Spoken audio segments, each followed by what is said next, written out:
Olá pessoal, que a graça de Cristo esteja com vocês em mais esse vídeo nessa série sobre a história da igreja. Hoje você vai conhecer sobre o dispensacionalismo ou darwinismo, a teologia que fundamentou o pré-tribulacionismo, que foi construída e iniciada no século XIX. Então você vai conhecer um pouco dessa teologia dispensacionalista, que fala das 7 dispensações, e o responsável pelo surgimento do entendimento do pré-tribulacionismo. Então eu espero que você goste desse vídeo, deixa o like no vídeo, deixa a inscrição no canal se você não é inscrito, compartilha esse vídeo para alcançar mais pessoas e bora para mais esse vídeo.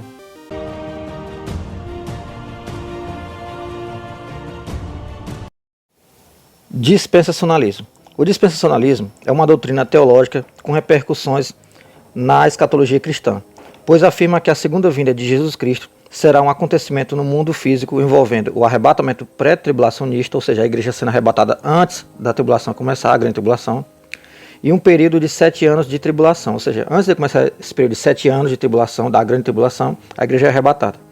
Após o qual ocorrerá a batalha do Armagedon, o Armagedon, e o estabelecimento do reino milenar de Jesus Cristo na terra. Ou seja, a igreja é arrebatada, aí começa a grande tribulação de 7 anos, termina ela, a Jesus Cristo volta e vai estabelecer o milênio, um reino de 1000 anos literais, e depois segue-se lá para o juízo final e o reino eterno eternamente.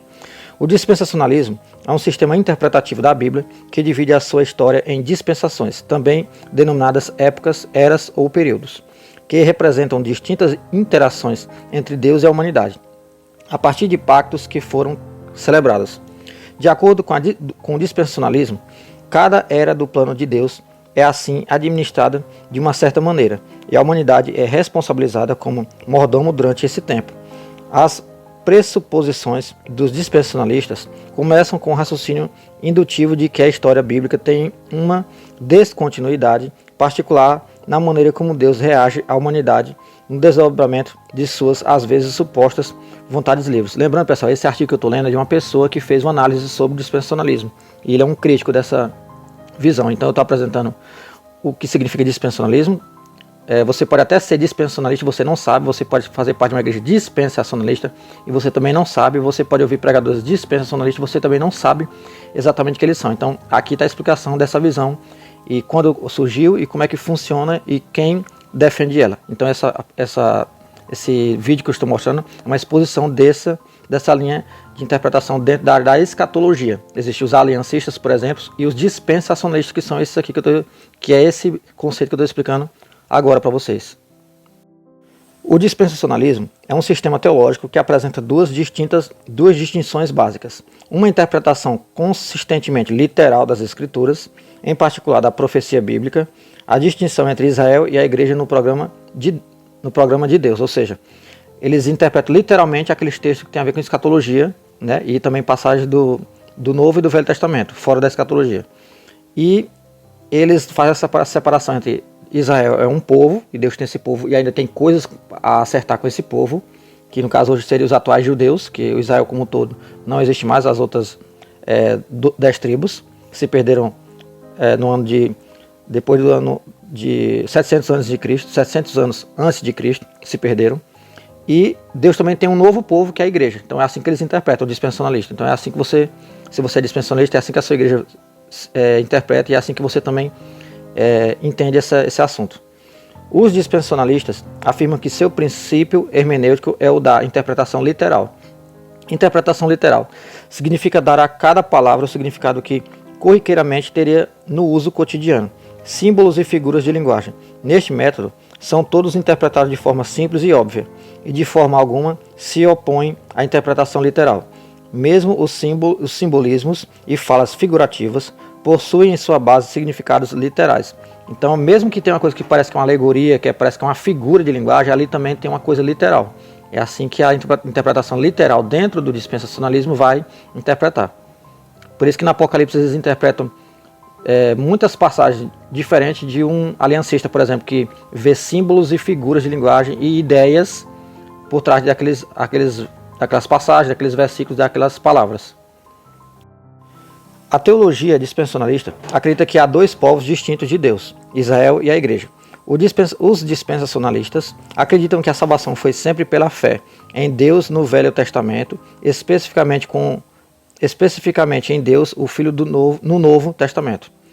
Os dispensacionalistas afirmam que a Igreja não substituiu Israel no programa de Deus e que as promessas do Velho Testamento a Israel não foram transferidas para a Igreja. Ou seja, o que é para Israel é para Israel, o que é para a Igreja é Igreja. Isso é uma forma de interpretar. A outra forma é o aliancismo, mas já fiz vídeos sobre o aliancismo, você pode ver no meu canal. História do dispensacionalismo. Agora você vai conhecer um pouquinho, de forma resumida, como surgiu o dispensacionalismo e as principais cabeças por trás dessa interpretação. Retornando a uma escatologia futurista, a restauração da escatologia futurista primitiva dentro da Igreja Católica surgiu com o jesuíta espanhol Francisco Ribeira. Ele é de 1501 a 1537. Ele projetou a profecia do anticristo para o futuro. Ele propôs que o anticristo, um único indivíduo, iria perseguir e blasfemar contra os santos de Deus, reconstruir o templo em Jerusalém, abolir a religião cristã, negar a Jesus Cristo e destruir Roma. Então surgiu a primeira pessoa a desenvolver essa ideia, dessa interpretação futurista, ligando a figura do anticristo, essa grande tribulação e a perseguição à igreja e tal, e a negação de Cristo, foi esse padre jesuíta, Francisco Ribeira. Para conseguir isso, Ribeira entendeu que o tempo de 1260 dias e 42 meses seriam literais. Essas numerologias estão tanto em Apocalipse como em Daniel. Seriam literais e rejeitando a interpretação simbólica e como 1260 dias referente a anos, ou seja, isso aqui é literalmente 1260 dias e 42 meses, né? Esses conceitos nada mais são que uma releitura da escatologia dos 3 primeiros séculos da Igreja cristã, porém foram absorvidos pelos idealizadores do dispensacionalismo e acabaram sendo consideradas como parte dessa hermenêutica. Lembrando, a Igreja primitiva, nos seus primeiros séculos, ela era pós-tribulacionista e pré-milenista. Os mais antigos pais da igreja eram pré-milenistas, era a visão predominante na época, ou seja, que a igreja vai estabelecer com Cristo um reino de 1000 anos. E depois, já em Agostinho, começou o amilenismo, que é a ideia de não milênio literal, mas que a igreja teria um período de reino, já está reinando sobre a terra, a partir do momento que Cristo ascende aos céus, até a volta dele para implantar o reino eterno. É assim a visão amilenista. A partir de Agostinho começou a ter essas ideias amilenistas. Então são as principais ideias desde o início da igreja primitiva. O pré-milenismo antigo e depois o amilenismo. O padre Manuel Lacunza, tempo depois, um clérigo católico jesuíta chamado Manuel Lacunza, de 1731 a 1801, nascido em Santiago, no Chile, escreveu um livro que certamente influenciou na formação do sistema dispensacionalista. Ou seja, pessoal, aquele padre Ribeira começou a desenvolver uma ideia. Esse padre Lacunza pegou mais ideias e acrescentou no que já estava dito por esse. E essas ideias começaram a ganhar força entre pessoas, entre mentes, e foi se formando até chegar no dispensacionalismo que você conhece hoje. Lacunza poderia ter absorvido grande parte do pensamento exposto em sua obra a partir de outros autores e de imaginário na sua época, ou seja, pessoas já falavam sobre essas coisas parecidas como eles pensavam. A Igreja Católica aboliu a obra de Lacunza pelo fato de atribuir a besta de Apocalipse 13 ao corrompido sacerdócio romano, ou seja, o sacerdócio romano, eles atribuíram a ele essa questão da besta do Apocalipse, né? Então, por isso a Igreja Católica, obviamente, né, estava se referindo a eles aboliram essa interpretação. A base dessa interpretação foi transmitida tanto pelos adventistas quanto pelos protestantes, ou seja, os adventistas são os principais defensores de que o Vaticano e a Igreja de Roma é a besta do Apocalipse. E outros grupos protestantes também interpretam assim. Sua obra, A Vinda do Messias em Glória e Majestade, foi publicada em 1811 na Espanha e traduzido para o inglês em 1827 e publicada pelo pregador escocês Edward Irving, e eu vou fazer um vídeo sobre ele. As ideias de Lacunza via Irving influenciaram o dispensacionalismo e os mileritas, ex-adventistas. Em 1827, esse livro, no caso os mileritas são adventistas, são o que depois virou o adventismo, né, o movimento adventista. Em 1827, esse livro passa a ser a base da mensagem pregada na casa do banqueiro Henry Drummond, em Albury Park, para o estudo da escatologia. Agora nós vamos falar sobre o grande sistematizador por trás da ideia do dispensacionalismo. Quem sistematizou essa ideia completa foi o John Nelson Darby. John Nelson Darby, o início da sistematização. John Nelson Darby, de 1800 a 1822, foi o grande propulsor de uma nova hermenêutica escatológica que surgiu no século XIX. Trata-se da doutrina de um arrebatamento pré-tribulacionista, que eu já expliquei no início do vídeo, que ficou conhecido no meio acadêmico da época como darwinismo, porque Darwin desenvolveu essa ideia, né, devido ao seu nome. Essa nova interpretação provocou algumas mudanças tradicionais na doutrina do pré-milenismo histórico, ou seja, o pré-milenismo histórico lá dos pais da igreja era pré-milenista, ou seja, a igreja ia formar um reino de 1000 anos com Cristo. Mas os pais da igreja não eram pré-tribulacionistas. Essa ideia é nova a partir do século XIX com John Nelson Darby. O pré-milenismo histórico sugerindo que o arrebatamento poderia ocorrer a qualquer momento. Ou seja, o arrebatamento poderia ocorrer a qualquer momento antes dessa grande tribulação começar. É a ideia de Darby. Além disso, surgiu também a interpretação dispensacionalista, no qual divide os tempos bíblicos em economia ou dispensações, ou seja, tempos como se fossem ciclos de tempo, 7 ciclos de tempo, de períodos no qual Deus lida com a raça humana de maneira específica durante as eras, promovendo então uma distinção entre Israel e igreja, dando a ideia de 2 povos de Deus distintos. Ou seja, você já deve ter ouvido aquela pregação, aquela explicação de algum pastor, algum pregador falando assim: nós estamos no tempo da graça, estamos no tempo da igreja. Isso é o quê? É a interpretação dispensacionalista, ou seja, é o tempo que a igreja está, vamos dizer assim, governando, reinando e existindo, está atuando. Aí quando a igreja acaba o tempo da igreja, que é quando ela seria arrebatada, segundo essa interpretação dispensacionalista, ela é arrebatada, né? E aí pronto, começa a última época, que é a grande tribulação, que vai depois culminar na vinda de Cristo e o início do milênio. Então essa é a visão dispensacionalista. Edward Irving, Adaptações e Divergências. Irving, ministro evangélico em Londres de 1792 a 1834, muito contribuiu para a popularização do pré-milenismo. Ao se tornar carismático, foi obrigado a deixar a igreja da Escócia. Sobre a questão do pré-milenismo começar a se popularizar de novo. Como a igreja primitiva era pré-milenista na sua maioria no início dela, né, nos primeiros séculos, primeiro, segundo, terceiro, e só depois lá no quarto século, com Agostinho, começou a popularizar a ideia do amilenismo. Então as igrejas depois do quarto século começaram a abraçar mais o amilenismo do que o pré-milenismo. Então o pré-milenismo ficou mais esquecido. Não é que ele deixou de ser acreditado, ele ficou mais esquecido. E aí os grupos que começaram a ter novas interpretações sobre a Bíblia, como essa do dispensacionalismo, começaram a resgatar o pré-milenismo e mesclar com essa nova interpretação deles. Então, de novo, o pré-milenismo começou a se popularizar e ficar forte como era no início da igreja. E começou a concorrer com a ideia do amilenismo, que era a ideia dominante até o momento do século XIX.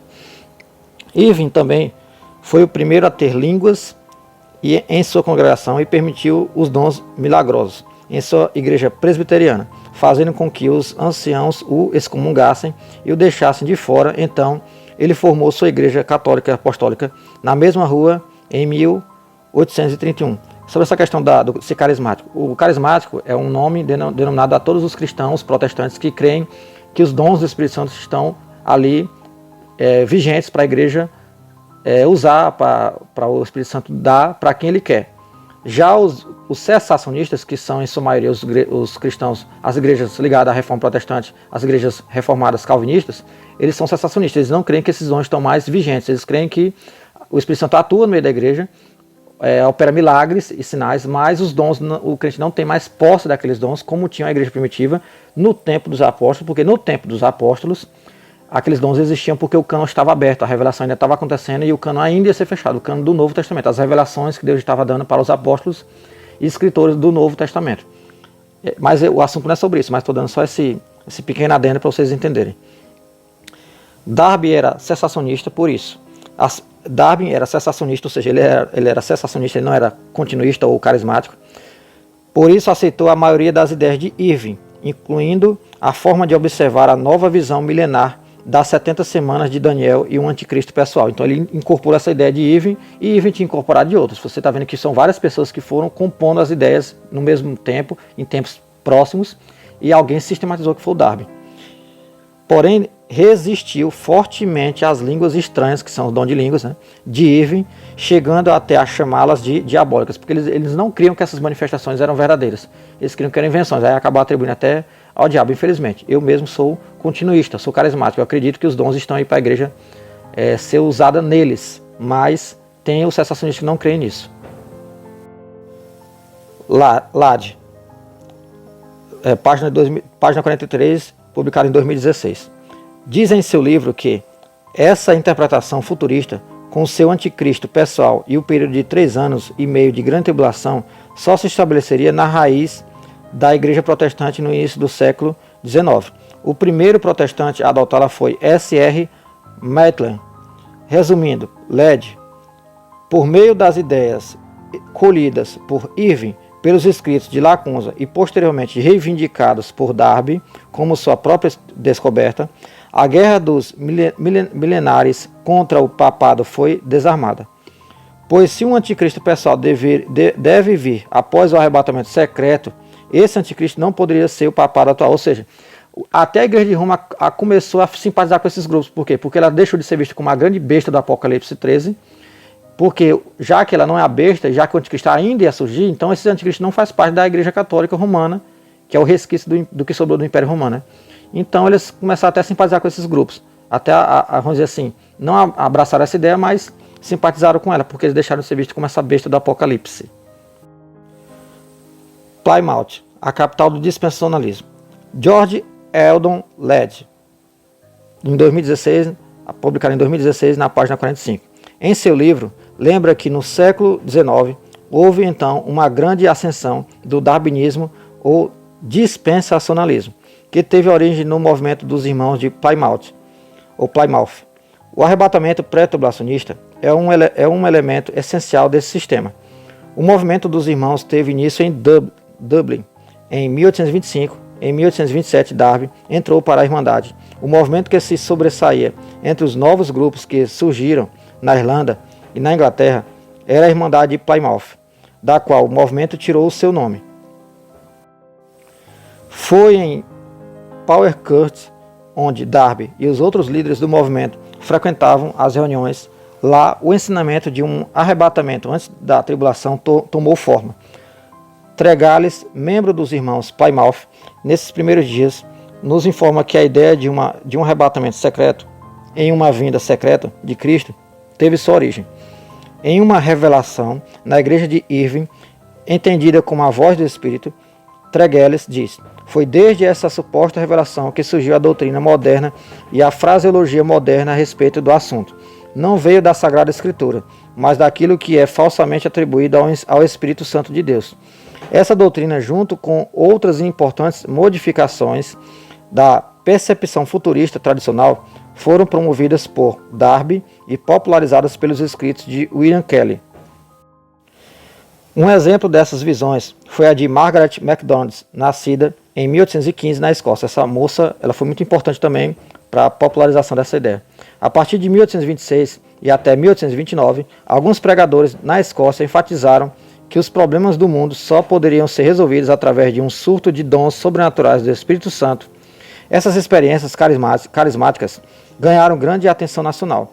Muitos vieram a ver e investigar esses eventos com Irving e Darby, entre outros. Porque naquela época, pessoal, estava tendo os movimentos avivalistas, e entre os movimentos avivalistas de várias igrejas, de igrejas diferentes, denominações diferentes, voltou-se a enfatizar a questão dos dons, que são os carismáticos, o continuismo dos dons do Espírito Santo, e não o cessacionismo, que era a visão forte e corrente na época. No entanto, os estudiosos acham que há grandes obstáculos que tornam essas acusações a respeito de Margaret insustentáveis. E claro que Darby considerava as manifestações carismáticas de 1830 como demoníacas, porque ele era cessacionista, e não de Deus. Darby não teria emprestado uma ideia de uma fonte que ele claramente achava demoníaca. Também Darby já havia escrito suas opiniões de arrebatamento pré-tribulacionista em janeiro de 1827, 3 anos antes dos eventos de 1830 e de qualquer expressão de MacDonald. Ou seja, para ele não respaldar que as ideias dele vieram dessa Margaret MacDonald ou de pessoas do movimento dos avivalistas carismáticos, através de visões ou revelações e sonhos, ele já tinha escrito sobre isso. Darby já tinha sistematizado as suas ideias baseado nos seus pensamentos e nas suas interpretações da Bíblia, e não em revelações ou falas de alguém, como a Margaret MacDonald e Irving. De qualquer forma, a visão de Margaret foi usada como um importante modelo de divulgação do arrebatamento secreto, porque ela dizia que tinha visões sobre o arrebatamento secreto. Após uma versão publicada em 1861, contendo cortes e edições importantes da sua visão, com o objetivo de fortalecer a linha pré-tribulacionista. Bíblia de Scofield. Esse cara foi também um dos grandes propagadores dessa ideia, porque através das suas explicações de rodapé da Bíblia, né, que tem aqueles comentários, ele divulgou muito a interpretação dispensacionalista. O dispensacionalismo chega na América. O pré-tribulacionismo avança das terras inglesas para os Estados Unidos com muita força, como uma reação ao pós-milenarismo, que tem a visão pré-milenista, amilenista e pós-milenista. Vale lembrar que, no começo do século XIX, o pós-milenarismo, ou pós-milenismo, né, era a interpretação prevalecente da profecia na América do Norte, que é aquela visão de que a igreja ia transformando o mundo através do evangelho, ia melhorando e avançando o reino de Deus do mundo todo, até o momento que o reino de Deus, através do evangelho, ganhando as pessoas, as almas, avançaria no mundo todo, e aí sim, Cristo voltaria para implementar o seu reino eterno. Essa é a visão pós-milenista, e a América era muito vista como esse grande Eldorado, essa grande terra, a nova terra que mana leite e mel, que recebeu o evangelho e se propagou através dela para o mundo todo, né? Os Estados Unidos naquela época do século 17, 18, 19 era visto assim. Começou em 1901, uma nova conferência em Long Island, e foi lá que o plano para a Bíblia de referência, incorporando um sistema dispensacionalista de interpretação, ocorreu com o Dr. C.I. Scofield. Eu também vou fazer um vídeo sobre Scofield. Scofield dividiu a história da salvação em 7 dispensações, no qual cada uma representava uma aliança diferente entre Deus e o seu povo. Ao contrário do que muitos pensam, o dispensacionalismo se desenvolveu em uma tradição reformada. Tanto Scofield como Chaffetz eram pastores ordenados pela igreja presbiteriana, ou seja, ele era da igreja presbiteriana, então a visão deles antes era a cessacionista em relação aos dons, a amilenista em relação ao milênio e pós-tribulacionista em relação à grande tribulação. Mas depois eles foram absorvendo essas ideias de Jonathan Darby e companhia. A escatologia dispensacionalista de Scofield se tornou bastante popular e aceita entre os evangélicos. Teólogos como Darby, Moody, Chaffetz e Scofield ajudaram a popularizar essa hermenêutica nas igrejas e no mundo, sem contar a própria mídia. É por isso que hoje em dia, pessoal, a maioria das igrejas são dispensacionalistas e pré-tribulacionistas, porque essa ideia foi popularizada lá atrás. E as igrejas que foram surgindo, sendo fundadas, foram fundadas debaixo dessa interpretação e dessa visão escatológica. Com filmes como Deixados para Trás, fizeram com que essa mensagem chegasse a todo o globo, ou seja, através de histórias, de livros e filmes e séries e coisas do tipo, as ideias são mais fácil popularizadas. Então é isso, pessoal, aqui está a fonte das informações desse vídeo. Você pode ler muito mais sobre dispensacionalismo, sobre Darby, sobre Irving, sobre Scofield, em outros escritos, artigos, livros, fica à vontade. Minha intenção é sempre fazer você descobrir mais coisas e pesquisar por você mesmo. Mas aqui está um resumão sobre o dispensacionalismo, que é a ideia concorrente com a ideia do aliancismo. O aliancismo é uma visão, é uma interpretação sobre a aliança de Deus com os santos, os salvos, o povo de Deus. E o dispensacionalismo é outra interpretação, outra ideia concorrente à questão das alianças que Deus forma com a humanidade. Então espero que você tenha gostado desse vídeo, deixe o like no vídeo, deixe inscrição no canal se você não é inscrito, compartilhe esse vídeo para alcançar mais pessoas, deixe o teu comentário também nesse vídeo, nessa série da história da igreja que eu estou fazendo, para saber o que você está achando. E não se esqueça, somos um em Cristo e fica com Deus.